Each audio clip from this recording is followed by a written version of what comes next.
Saudara, program vaksinasi untuk golongan remaja yang bermula di Sarawak semalam diteruskan pada hari ini. Langsung bersama berita wilayah hari ini, Bu Mawin dari studio berita di Kuching. Bu Ma, untuk vaksinasi golongan remaja ini, di manakah lokasi tumpuan vaksinasi? Baik Alif, tumpuan pada hari ini adalah di pusat pemberian vaksin PPV Dewan Serbaguna Engkelili yang menyaksikan kira-kira 60 orang remaja hadir mendapatkan suntikan vaksin. Proses vaksinasi hari ini dibuka kepada individu berusia 17 dan 18 tahun yang tidak bersekolah. Pemberian vaksin juga diberikan kepada mereka yang bersekolah di kawasan lain namun berada dalam daerah kecil Engkelili. Antara mereka yang hadir, dua adik-beradik iaitu Shansi Sab serta adiknya Clara Louis yang bersekolah di Miri namun berada di Engkelili sepanjang Perintah Kawalan Pergerakan sebelum ini. Kedua-duanya hadir di PPV dengan ditemani ibu mereka, Rita Majen. Sangat bertuah, gembira lah. Ada gemetar lah. Sekarang okey lah. Okey lah. Boleh elak daripada orang yang berjangkit lah. Boleh menjaga badan kita. Selamatlah. Lebih yakin juga untuk keluar?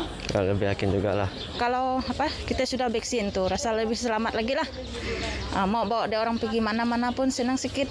Selain di PPV Dewan Serbaguna Engkelili, PPV Dewan Sukan Lubuk Antu juga turut beroperasi hari ini khas untuk pelajar dari kawasan lain yang berada di Lubuk Antu, remaja yang tidak bersekolah serta remaja dari kalangan orang kurang upaya.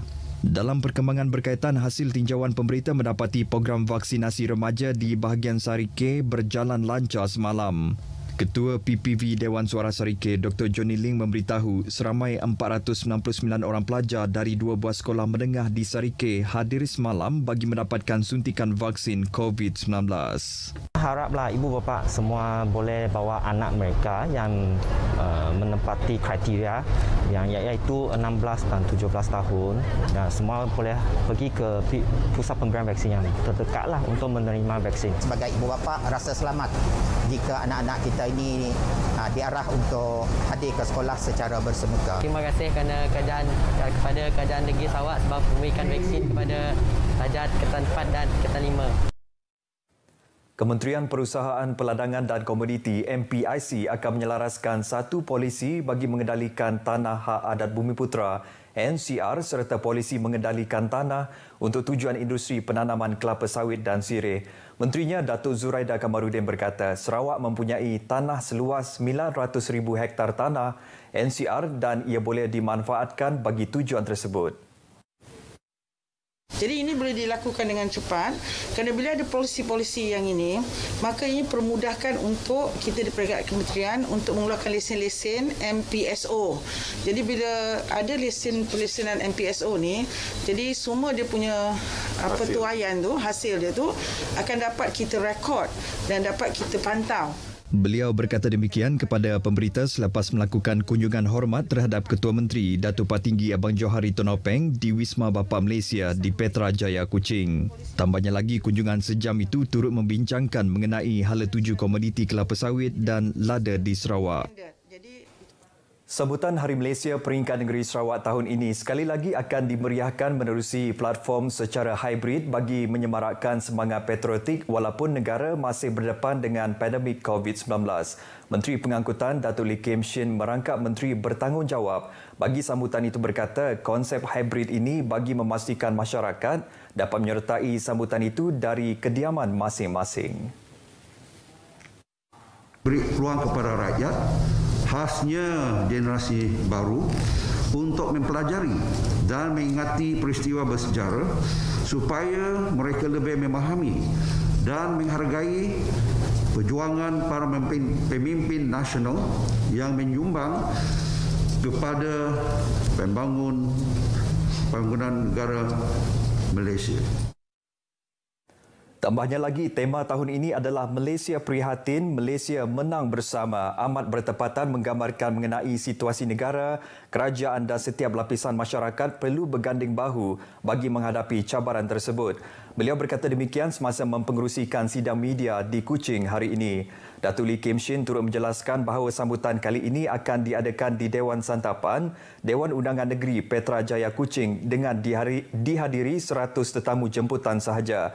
Tetamu kehormat yang dijangka hadir adalah Yang di-Pertua Negeri Sarawak Tun Pehin Sri Abdul Tai Mahmud dan isteri Toh Puan Datuk Patinggi Ragat Kurdi Taib, Ketua Menteri Datuk Patinggi Abang Johari Tun Openg dan isteri Datuk Amar Jumaani Tun Tuanku Haji Bujang. Sambutan tersebut turut akan dimeriahkan dengan persembahan video khas Malaysia Menang Bersama, persembahan lagu khas Jiwaku Malaysia dan penambahan teater monolog Air Dicincang Tak Akan Putus.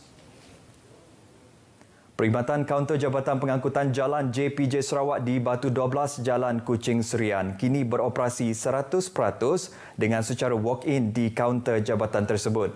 JPJ Sarawak dalam kenyataan media memaklumkan bagaimanapun kehadiran dihadkan mengikut kapasiti kaunter atas dasar penjarakan fizikal dan mengikut fasa yang ditetapkan oleh Jawatan Kuasa Pengurusan Bencana Negeri Sarawak. Jelas kenyataan itu lagi, pelanggan yang hadir ke kaunter berkenaan perlu melengkapkan 2 dos suntikan vaksin COVID-19. JPJ turut memaklumkan dengan pembukaan kaunter tersebut, janji temu yang telah ditempah adalah terbatal. Selain hadir terus atau walk-in, JPJ juga menyediakan perkhidmatan pandu lalu khas bagi urusan pembaharuan lesen kenderaan memandu Malaysia, CDL, pembaharuan lesen kenderaan motor dan pembayaran saman kecuali yang disenarai hitamkan. Kutipan dokumen cukai jalan dan lesen memandu serta transaksi portal MySikap juga boleh dibuat secara pandu lalu.